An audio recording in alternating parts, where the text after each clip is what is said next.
Hi, my name is Tiffany Atalla Hernandez, and I'm a licensed marriage and family therapist with the Counseling Team International. I've been doing this now for the better portion of 15 years, working with first responders, veterans, and their families. And today I have the honor of speaking with you about how to stay connected with your partner during these trying emotional times, as well as ways to help your relationship thrive and not just survive this COVID 19. So I want to begin by saying I believe we should practice what we preach. And so I'm also on the mission with you there to try to better my relationship. I'm married to a first responder, fire captain for Anaheim, and we are both committing today to work on improving our marriage as we're having more time as a family home and not able to get out and do some of our regular routine. So I'd like to ask you to equally make that commitment with me that you'll take some of these tips and apply them to your life and see if they're the right fit for you, and always turn to help when it's appropriate. The Counseling Team International is a great resource, and we would love for you to reach out when in need and not sit at home struggling. So let me begin by giving you guys a few tips. If you have a pen and paper and you'd like to take some notes, please feel free to do so. Now's a good time to grab yours. I'm actually checking off my notes as well just to make sure I cover everything I promised today. First thing I'd like to bring up is when you're married, it's often that we think we know what our partner's thinking. We assume that we know, especially been together a long time. So I want to encourage you to ask what you can do for your partner each day. Simple question. Ask, hey, what is something I can do for you today, whether you're home or on shift, and what's something I can do for the family or our marriage? Make sure that that question is communicated and reciprocated by both partners. A second tip is, hey, here's a basic one. How's it going for you? If your partner isn't one big into feelings or they're not a big talker, communicator, sometimes it's easiest just to say, hey, what's something interesting that's happened for you? They have the option of choosing to talk about something maybe at work that was funny or lighthearted, or to actually open up when they're ready and get deep. As for us, on the other side, if you're raising children, juggling multiple jobs, or hey, now homeschooling, something interesting might be that you didn't know that you came up with a great time capsule craft for COVID 19, or that you never knew that you could learn some new Spanish words as you're teaching your children's lessons. Third tip for you guys is don't forget to treat your partner like your best friend. It's pretty easy to give a best friend benefit of the doubt. Well, you're late. It's okay. You're usually pretty great to me. But when you've been married a while or in a relationship, it tends to be the opposite situation that we start to get frustrated and angry and we're looking for chits against each other. Hey, see, one more thing that you did. So I'd like to encourage us to try to remember we came together in a partnership, and one of the best things we can do is create a healthy, soft, emotional environment, treating them like your best friend. Third tip, I guess I'm on number 4, huh? How to sandwich. That's Tiffany's words, but how to sandwich. Sandwiching is a technique where we're making sure that when we're asking for something or needs to be met, that we start in a soft manner. We start out with something positive, like, it's been really nice having you home more frequently lately. Or one thing I'm finding about us being home together is that we're getting more invested in gardening or family time. Then you ask for something in the middle that's going to be the meat, the more important piece that's challenging to ask for. One thing I'm kind of struggling with is we're not communicating as kindly with each other because of our tension. You make a request as you come out of that. Could you please help me by keeping the tone calm in the household? Maybe some type of request, and you close it up with, I think that's going to really help us to feel better in a relationship. Or, hey, I think that's going to make life so much easier and less stressful. So sandwiching, simple, the bread or the fluffy parts, the soft startup, the hope for the future, and the middle piece, the tough one to chew, is the meat. Fifth tip, hey, talk from your feelings and not from thoughts. Anybody ever told you that you can't argue with someone's feelings? Well, that's the truth. We can't. Doesn't mean that we made them feel that way. It just means that they're owned by them. So if you're having a struggle with people, try to, children, your partner, friends, speak from your feelings and from your heart.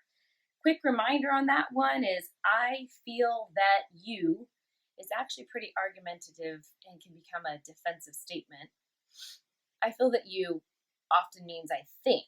So it's often more respectful is a good word, to speak straight from the feelings. I'm feeling frustrated.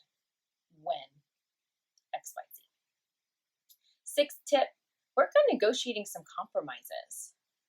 When we're under stress, it's really hard to get out of that linear black and white thinking or how things should be done in our mindset. And partnership is challenging, especially when you add children to the mix and now we have other people to accommodate too.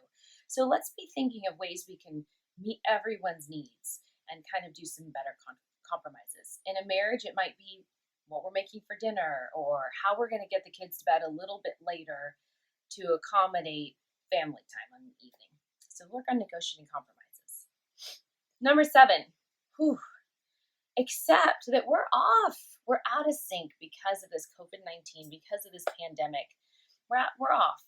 All of us are probably more emotionally aroused, hypervigilant, hyper-aroused is some terms therapists like to use.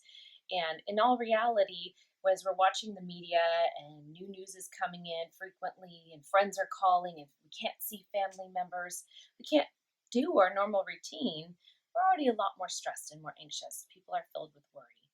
Also be aware that first responders are going in and out of those dangerous situations, risking their lives, as well as some of you that are also in necessary jobs at this point. So accept the fact that we are definitely off and we're all feeling the emotions of it. We call it radical acceptance. Number 8, this is a fun one. Find some fun new ideas to do at home. So we have an anniversary coming up and it doesn't look like we're going to be going on some great trip or to Hawaii, but there are a lot of fun ways that we can make this still special. Whether it's we patronize a local place and order sushi at home, or we watch a movie together when the kids go to bed, making a home date is going to be important. And with that, I encourage you at least once a week to get out of those sweatpants, I'm with you there too, and dress for the social life that you want to have and not the one you currently have. All right, a couple more tips. I said 20, but let's see if we 9 or 10 are good to get us rolling. A couple more tips. Think about your love languages. If you're home and you want to do a little self-study about your marriage, see if you guys can get more connected. Gary Chapman wrote an excellent book called The 5 Love Languages, and it rolls you through what you're more prone to love, what ways you're more prone to show love, and second to that, how you'd like to receive it. So if you're reading through that book, they report 5 different ones, and I'm sure there might be more out there, but they tend to be affirmations, where praising somebody, giving them confidence through compliments, things like that, gift giving, quality time, acts of service, and what's the 5th one? Physical touch. How could I forget that one? So kind of think of all 5 right now, and if you don't know what your love languages are, have some fun at least taking the cheat sheet quiz online or find that book. Keep it simple. Figure out what you think your partner's top love languages are, and see if you can do some things in those categories for them. Number 10, take some time apart. So in our household right now, and as probably in your household, it's hard to have time apart. We're either at work or we're home or we're working from home. And I suggest that you find a spot in the house that's your retreat space. If you're a tiny living situation, it might be some pillows on the floor where you're going to put a book even, and that's really important. Or for some of you, it's getting out in the garage and doing some cleaning. But make sure you take some time apart, even if it's just to put in some earbuds and listen to a good podcast or some music. For some of you, do some worship or some self-study. Really important. Number 11, express gratitude. This world is full of a lot of good, and it's a great time to show your partner how much you appreciate them. It's also a good time to share with each other what you're seeing that's so positive in this world. I've seen some amazing things, people coming together for hospitals making masks, donating to local food banks, getting out there and finding neighbors who are elderly and in need. So maybe it's something you two can do together as a couple. And if none less, make sure that you talk about the good things going on too and express gratitude for what we have. Number 12, meditate or pray or practice yoga or center by clearing your mind. Whatever works for you. There's some great things online, guided imagery apps, as well as YouTube. You can find a plethora of different ways to learn more about that. It's really important to calm the brain, clear the space. So as we're moving on to tip 13, I want to recommend that we avoid using or overusing alcohol. I know that it's easy access, and for some of you that do not have a substance use disorder, it is accessible and oftentimes, some way to lighten the mood. Highly recommend, though, that we avoid using alcohol as a way to cope and that we turn to other solutions first to create greater connection. Number 14, work on boosting your immune system. It certainly feels good. There's a lot of products out there that can make you feel better. Make sure you're getting enough sleep, eating well, and doing the things to take care and nurture your body.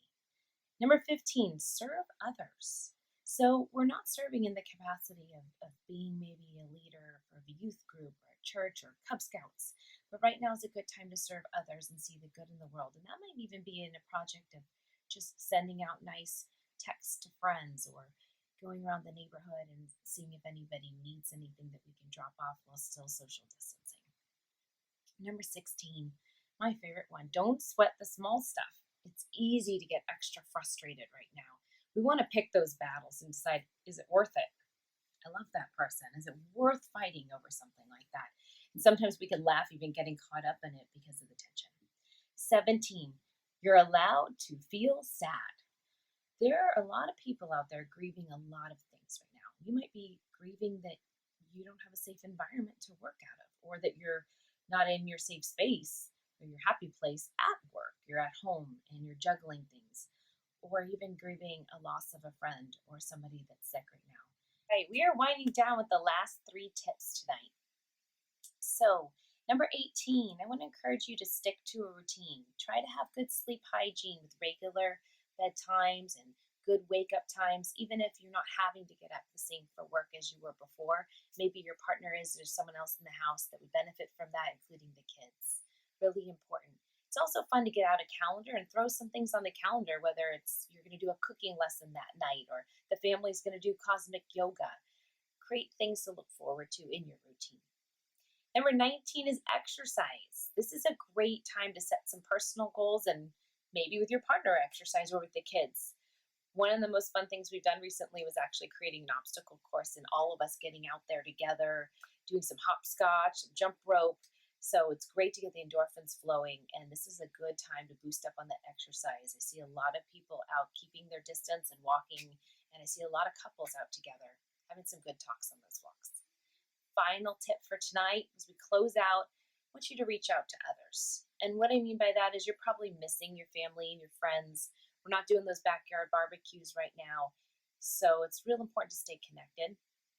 Great thing to do as a couple, great thing to encourage your partner to do.